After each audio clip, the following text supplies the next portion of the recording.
Lend your ears, lend your hands, lend your movement, anything you can. Come to teach, come to be taught, come in the likeness and the image of God, 'cause you can be like that. I started with those lyrics because one of the foundational truths that I've learned through this chaplain program is that we are the ears, the eyes, and the hands of God. And this work is truly a calling. And I've been so blessed to have that calling through a series of synchronistic events that I was present enough to pay attention to. And it's been a beautiful journey so far. And as much as I say it's a calling and a journey, and I realized through this program that being a chaplain is who I already was. It's what I was doing with my friends, what I was doing in my profession. And of course, I've honed my skills and learned so much. But as much as we learn, being is the key to truly being successful at this work.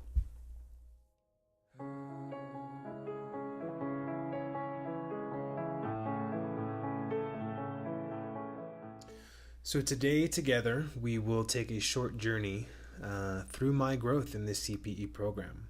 And the map or blueprint we will use to do so is actually the map and blueprint, or the lens in which I see the world. It's the lens in which I see each individual soul's journey and evolution, and that is the chakra system. And the chakra system is found in many indigenous belief systems, Eastern belief systems. And without getting too detailed in the facts, what's important to know is that chakra in Sanskrit means wheel of light, or wheel of energy. And these energy centers are physically found along the spinal column. And each one has physical aspects of the body that they govern, emotional aspects, mental aspects. What is important for the purpose of this sacred garden is how these chakras and these energies build on each other, and how I correlate the lessons in my CPE program to the different chakra points and the lessons they provide in our lifetime. And they're also occasionally depicted by different amounts of petals on a lotus. So each chakra being a lotus in bloom, which I think is so perfect because it really depicts growth.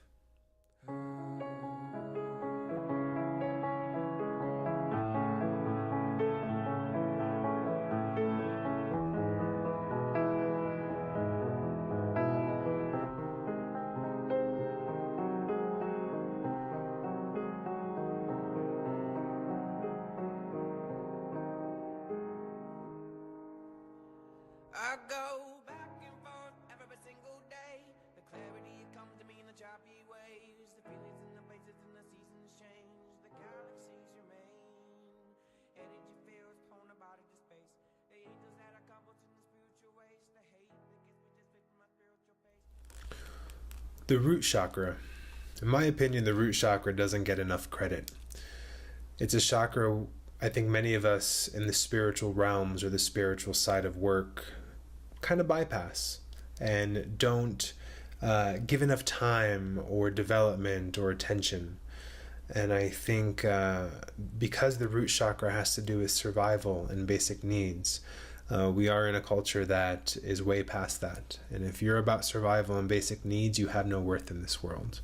But the reality is the root chakra has a lot of value and a lot of worth and a lot of need. You can't have a house without a foundation, and a tree can never live without its roots.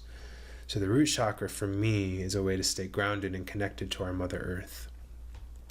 It's also a symbol of our tribe and our community, and not only where we've come from, but the tribe that we're working into. So I can sum it up in this program by saying, I found my people. It's been a beautiful, beautiful experience to find individuals that are not only like-minded, but at the very same time come from a different way of thinking or a different lineage or a spiritual belief system. But yet somehow we all manage to understand and meet ourselves and meet each other in that space where words really aren't enough to communicate what we truly mean, but we do it. And we see inside each other. So this community that I've developed, not only from each individual unit, but my chaplain community, and just knowing that outside of my spiritual community, which is the shamanic community, I have found a community that has embraced me, and they get it. They get me. And at the very same time, they question everything. And that is an amazing paradox to be thriving in. I would also say with the root chakra and this community and this formation of tribe, it's given me the ability to take a very high frequency spirituality and ground it and find new words and find new ways of expressing itself. And it's true alchemy, taking such a spiritual work, such a sacred work, and putting it in boxes and putting it in certain flows that are needed in our culture and this Western model of healthcare. So, and when I say boxes, not in a limiting sense, but in a way that can be delivered and understood by so many more people than if I didn't join this program and I limited myself to just the individuals that I were connecting with before. So if anything, this has given me the ability to translate and deliver my gifts to a greater population and a greater diversity of person out there. I think the last thing about the root chakra is that it completely embraces one of the most important principles in this work, and that is just to be. It doesn't really allow us to overthink and overspeak and overfeel and overrelate. It acts by being grounded and solid and sturdy and just being that divine presence for the individual in front of you.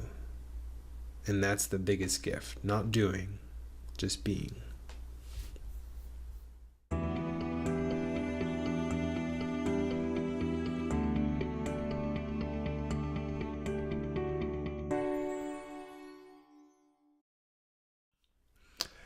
So the sacral chakra, that's a juicy one.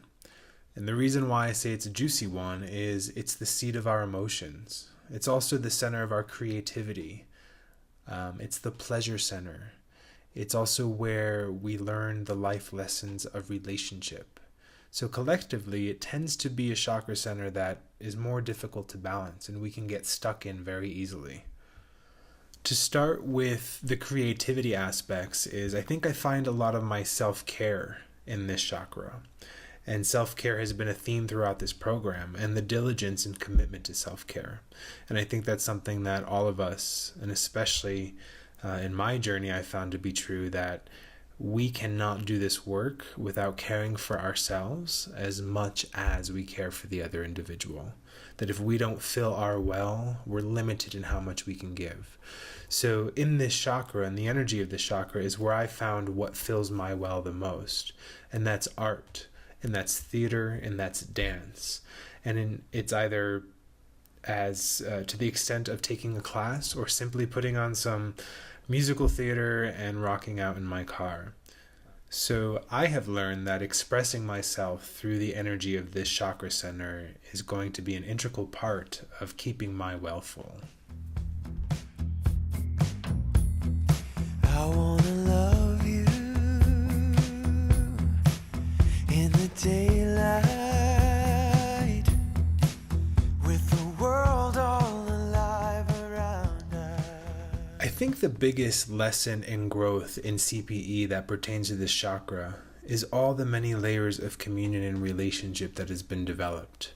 The magic that happens when we walk into a room and connect with somebody on a mental, emotional, spiritual, and sometimes physical level. The gifts that are exchanged, I found apply to every relationship in my life, that the parallel processes never stop. And one of the parallel processes that this has pertained to and it motivated me to dive even deeper into is my intimate relationship with my partner. So what I've come to realize at a new level and what I've come to accept is that the depth and closeness of my relationship is directly correlated to how much pain I'm temporarily willing to feel. And that doesn't mean it will be forever, and it doesn't mean that pain will be the only emotion that I feel in this experience. But it's so important to address the old emotions that are stagnant in within me. And that's why I constantly say that light work is really shadow work.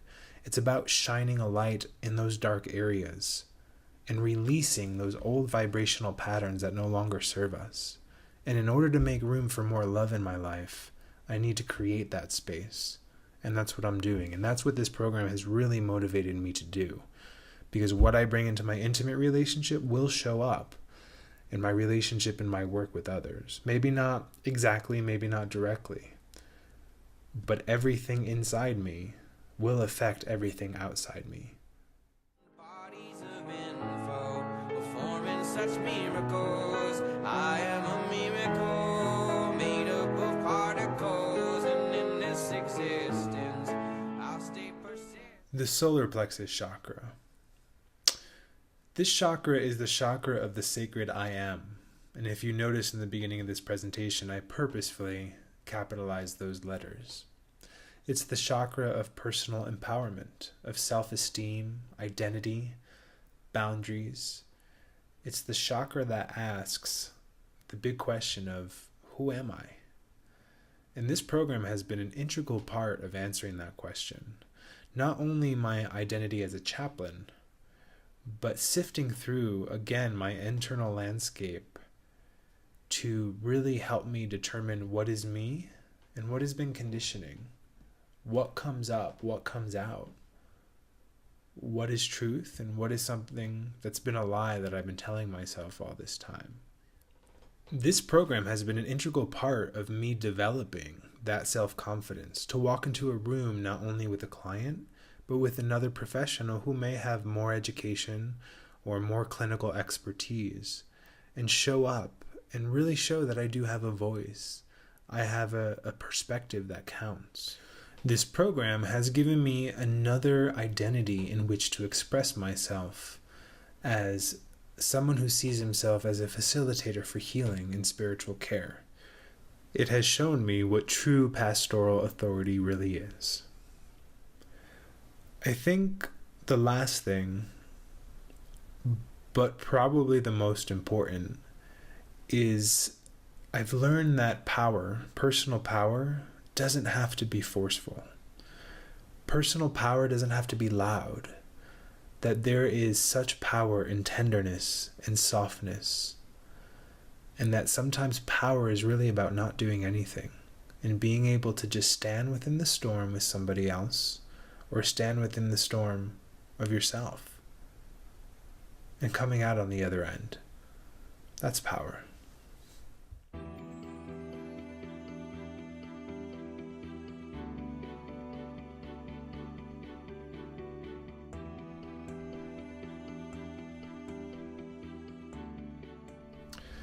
The heart chakra, the grand central station of everything heaven and earth. It is the center point of our body, and it's the center of love, unconditional love and compassion. And I think in this work, it's also the center where forgiveness happens. I think one of the main things that this program has taught me is that I can be as brilliant as I want in here. But unless it's congruent with my heart, the work is limited. And I'll even go as far as saying it's meaningless. For everything that I do with my heart becomes more richer, more memorable, and really about the true lessons that we're here to learn on this earth. With the heart containing the universal currency of love, it's a guaranteed way for me to connect with another, even when our thoughts may be different. Our languages may be different. We all know the language of love, and that transcends all other understanding, and that is a necessary component of this work with others. This chakra is the center that allows me to meet others and myself with no judgments, complete love, compassion, and acceptance. Do you speak to me like you speak to God? All of the love and understanding between the Father and the Son. Do you believe in the perfectness of where you are? These are my people, these are my children, this is the land that I would fight for. My soul is... The throat chakra is all about how we express ourselves. It's about what truth do we speak. And I believe that we have two choices. Our words can be poison, or our words can be medicine. And what this program has done is reminded and taught me further how to access the best medicine that I carry with me from day to day. This program has taught me a new level of awareness of the words that I choose. It has taught me the importance of pausing. It has taught me that sometimes the best medicine is no words at all, and just entering that sacred silence with somebody else. Another important lesson that I've learned to a new level during these 4 units of CPE is that we, myself and others, speak in ways that are beyond words. And I've brought a new awareness to my body language, my facial expressions, and I've brought a new ability to actually read those in somebody else. And that people tell us things in so many different ways that are sometimes way beyond words. I think lastly, with the throat chakra, I've realized that as much as we hone our language and the way we're able to word things, that sometimes in this work, we actually have to leave that behind. That not everybody else shares the language we have, or the ways we describe things in our spirituality, or the ways to discover meaning. So there's an ability to translate and meet people in their world, in the way they understand things, that is truly necessary to be effective in this work. And I found that in this learning style, not only with my clients, that became a truth that has benefited me with the fellow students that I've journeyed with through these 4 units. What is the purpose? And would you believe it? Would you believe it if you knew what you were for and how you became so informed? The third eye chakra, the center of our perceived reality, the center of our ability to see the reality behind the reality, the center of truth and the center of intuition. And I've really learned through these 4 units in my work with clients that sometimes our intuition is the greatest tool that we can bring into a session. It sometimes tells us the most. It tells us where there's a little crack and an open door to further explore. Attributed through the chakra center, I have learned that there is power and meaning in symbology, and that there's power in story. And that as minor as something may be, generally, everything means something. And it's really paying attention to those things that give us deeper insight and deeper tools to go further with somebody on their journey. Aloha, aloha, kea kua, aloha, aloha, kuleana, kuleana, aloha, kea kua, kea kua. The crown chakra, the 7th chakra, and sometimes known as the 1,000-petal lotus. This is the direct connection to the divine. This is what I lean into every day and every moment of my work. This is the center that reaffirms that when I walk into the room with the client, I am never walking in alone. It is the chakra center that reaffirms oneness, and that the person in front of me, I am them, just as much as they are me. Through this chakra, we receive the grace of God. The grace of God that affects every other energy center of our body, and the grace that we pass on to others. This program has continued to solidify a change in my relationship to prayer. I see now more than ever that prayer is not about petitioning. Prayer is about a conversation with the divine. I pray with all of myself, not just my mind. And it's not about praying to avoid a storm, but it's really about praying to God for the strength to get through the storm. And I've realized that no matter where I am or who I'm with, prayer always keeps my medicine bag full. The most important part of prayer is to let go of the expectation how it's meant to be answered. For the human mind will never understand divine reasoning. This program has stretched me, and it stretched me in how I experience the divine. And at the very same time, it's created room to allow others to have their own experience, even if it's unlike my own. Through the lessons of this chakra and this program, it is reaffirmed for me that one can't get to know the divine or God through the mind. It is something that we must experience through the soul. It has showed me that no matter who we are or what we believe, we all have something sacred within us, and we are truly never out of the reach of the divine. Each day that I wait, I will praise, I will praise. Each day that I wait, I give thanks.